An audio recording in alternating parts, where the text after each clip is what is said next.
আসসালামু আলাইকুম শিক্ষার্থী বন্ধুরা, 2020-2021 শিক্ষাবর্ষের একাদশ শ্রেণীর ছাত্রছাত্রীদের জানাই আলহাজ আব্দুল খালিক ডিগ্রি কলেজের পক্ষ থেকে শুভেচ্ছা ও অভিনন্দন। আশা করি এই করোনাকালীন সময়ে খোদার অশেষ মেহেরবানিতে তোমরা সকলে ভালো আছো, আমিও ভালো আছি।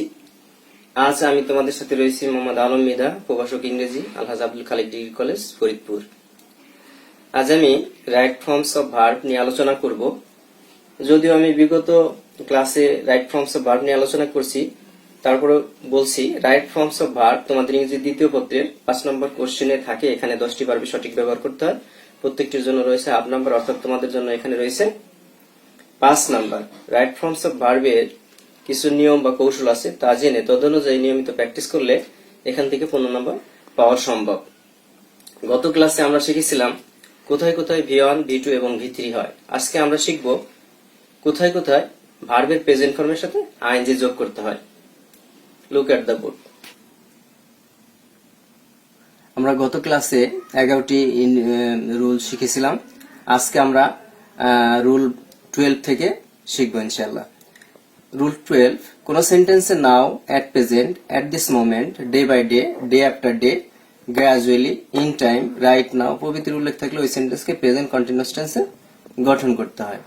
রুলটি হলো কোন সেন্টেন্সে now, at present, at this moment, day by day, day after day, gradually, in time, right now প্রভৃতির উল্লেখ থাকলে ওই সেন্টেন্সকে প্রেজেন্ট কন্টিনিউয়াস টেন্সে গঠন করতে হয়। Example one, we become old day by day, answer হবে we are becoming old day by day. Example 2, what you do now, answer হবে what are you doing now. যেহেতু এটা ইন্টারোগেটিভ সেন্টেন্স, সেহেতু সাবজেক্টের আগে সাহায্যকারী ভার্ব চলে আসছে, এই জন্য আনসার হয়েছে what are you doing now. এখানে একটি নোট আছে, খেয়াল করো।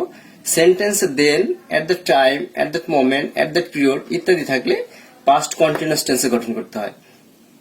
অর্থাৎ যে সেন্টেন্সে then, at the time, at that moment, at that period থাকবে ওই সেন্টেন্সকে পাস্ট কন্টিনিউয়াস টেন্সে গঠন করতে হবে। Example, we go to school then, answer. এখানে যদি দেন না থেকে নাও থাকতো তাহলে এই জায়গায় আমরা কি করতাম, প্রেজেন্ট কন্টিনিউয়াস টেন্সে গঠন করতাম। যেহেতু দেন আছে সেহেতু আমরা কি করলাম, পাস্ট কন্টিনিউয়াস টেন্সে গঠন করলাম। শিক্ষার্থী বন্ধুরা, তাহলে চলো আমরা পরবর্তী রুলে চলে যাই। রুল 13, কোন সেন্টেন্সে সিন্স বা ফরের উল্লেখ থাকলে এবং সময় নির্দেশ করলে ওই সেন্টেন্সকে প্রেজেন্ট পারফেক্ট কন্টিনিউয়াস টেন্সে গঠন করতে হয়। রুলটি হলো কোন সেন্টেন্সে সিন্স বা ফরের উল্লেখ থাকলে এবং সময় নির্দেশ করলে ওই সেন্টেন্সকে প্রেজেন্ট পারফেক্ট কন্টিনিউয়াস টেন্সে গঠন করতে হয়। Example one, I live here for 5 years, answer হবে I have been living here for 5 years। Example 2, it rain since morning, answer হবে it has been raining since morning. এখানে একটি বিষয় লক্ষণীয় যে কোন সেন্টেন্সে সিন্স বা ফর এর উল্লেখ থাকলে এবং সময় নির্দেশ করলে যেমন প্রেজেন্ট পারফেক্ট কন্টিনিউয়াস টেন্সে গঠন করতে হয়, অনুরূপভাবে সময়টি যদি অতীতকালের হয় তাহলে পাস্ট পারফেক্ট কন্টিনিউয়াস টেন্স হয় এবং সময়টি ভবিষ্যৎকালের হলে ফিউচার পারফেক্ট কন্টিনিউয়াস টেন্সে গঠন করতে হয়। শিক্ষার্থী বন্ধুরা, তাহলে চলো আমরা পরের রুলে চলে যাই। রুল 14, হোয়াইল এর পরে ভার্ব থাকলে ওই ভার্বের সাথে আইএনজি যোগ করতে হয় এবং হোয়াইল এর পরে সাবজেক্ট থাকলে কন্টিনিউয়াস টেন্সে গঠন করতে হয়। রুলটি হলো হোয়াইল এর পরে ভার্ব থাকলে ওই ভার্বের সাথে আইএনজি যোগ করতে হয় এবং হোয়াইল এর পরে সাবজেক্ট থাকলে কন্টিনিউয়াস টেন্সে গঠন করতে হয়।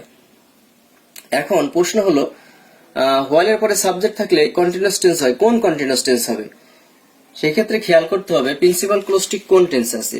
প্রিন্সিপাল ক্লোজটি যদি প্রেজেন্ট টেন্সে থাকে তাহলে প্রেজেন্ট কন্টিনিউয়াস, পাস্ট টেন্সে থাকলে পাস্ট কন্টিনিউয়াস এবং ফিউচার টেন্সে থাকলে ফিউচার কন্টিনিউয়াস টেন্সে গঠন করতে হয়।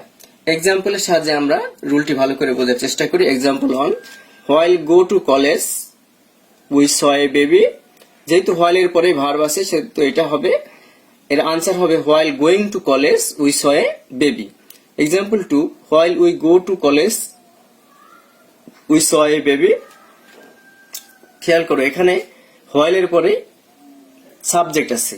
আমাদের নিয়মটি ছিল যে হোয়াইল এর পরে ভার্ব থাকলে সরাসরি আইএনজি যোগ করতে হবে, আর যদি সাবজেক্ট থাকে কন্টিনিউয়াস টেন্সে গঠন করতে হবে। এক্ষেত্রে আমরা কোন কন্টিনিউয়াস টেন্সে গঠন করব সেটা খেয়াল করতে হবে। এই প্রিন্সিপাল ক্লোজটা, অর্থাৎ এই প্রিন্সিপাল ক্লোজটা কোন টেন্সে আছে সেটা খেয়াল করে আমাকে কি করতে হবে, এর আনসার করতে হবে। তাহলে এখানে দেখো উই স এ বেবি, এটা পাস্ট টেন্সে আছে, তাহলে এটাকে করতে হবে পাস্ট কন্টিনিউয়াস টেন্সে। তাহলে আনসার হবে while we were going to college we saw a baby. শিক্ষার্থী বন্ধুরা, তোমাদের সুবিধার্থে আমি এই রুলটি আবার বলছি। হোয়াইলের পরে ভার্ব থাকলে ওই ভার্বের সাথে আইএনজি যোগ করতে হয় এবং হোয়াইলের পরে সাবজেক্ট থাকলে কন্টিনিউয়াস টেন্সে গঠন করতে হয়। এক্ষেত্রে প্রিন্সিপাল ক্লোজটি যে টেন্সে থাকবে ওই টেন্সেই তোমার করতে হবে। অর্থাৎ প্রিন্সিপাল ক্লোজটি যদি প্রেজেন্ট টেন্সে থাকে তাহলে প্রেজেন্ট কন্টিনিউয়াস, পাস্ট টেন্সে থাকলে পাস্ট কন্টিনিউয়াস, ফিউচার টেন্সে থাকলে ফিউচার কন্টিনিউয়াস টেন্সে গঠন করতে হবে। শিক্ষার্থী বন্ধুরা, তাহলে আমরা পরবর্তী রুলে চলে যাই। রুল 15। ইনফিনিটিভ টু ছাড়া সকল preposition mind, busy, busy with, stop, with a view to, look forward to, object to, be plus use to, devoted to, addicted to, refer to, with an eye to, feel like, can not help, could not help, can not bear, could not bear প্রভৃতির পরে ভার্বের সাথে ING যোগ করতে হয়। রুলটি হলো infinitive to ছাড়া সকল preposition mind, busy, busy with, stop, with a view to, look forward to, object to, be plus use to, devoted to, addicted to, refer to, with an eye to, feel like, can not help, could not help, can not bear, could not bear প্রভৃতির পরে ভার্বের সাথে ING যোগ করতে হয়। Example on would you mind have a cup of coffee. Answer হবে would you mind having a cup of coffee. Example two I look forward to receive your letter. Answer হবে I look forward to receiving your letter. শিক্ষার্থী বন্ধুরা, তোমরা এই রুলটি ভালো করে শিখবে, কারণ এই রুল থেকে কমপ্লিটিং সেন্টেন্সও থাকে। আমরা পরবর্তী রুলে চলে যাই। রুল 16। সেন্টেন্সের শুরুতে ভার্ব থাকলে ওই ভার্বের সাথে আইএনজি যোগ করতে হয়। সেন্টেন্সের শুরুতে ভার্ব থাকলে ওই ভার্বের সাথে আইএনজি যোগ করতে হয়। Example one walk is good for health. Answer হবে walking is good for health. Example two swim is a good exercise. Answer হবে swimming is a good exercise.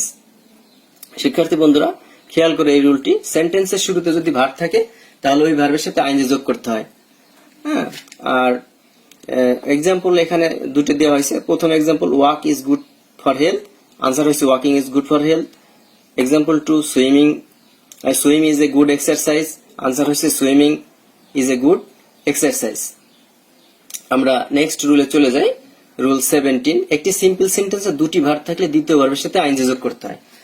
একটি সিম্পল সেন্টেন্সে দুটি ভার্ব থাকলে দ্বিতীয় ভার্বের সাথে আইএনজি যোগ করতে হয়। Example I saw a baby to cry for food. Answer হবে I saw a baby crying for food.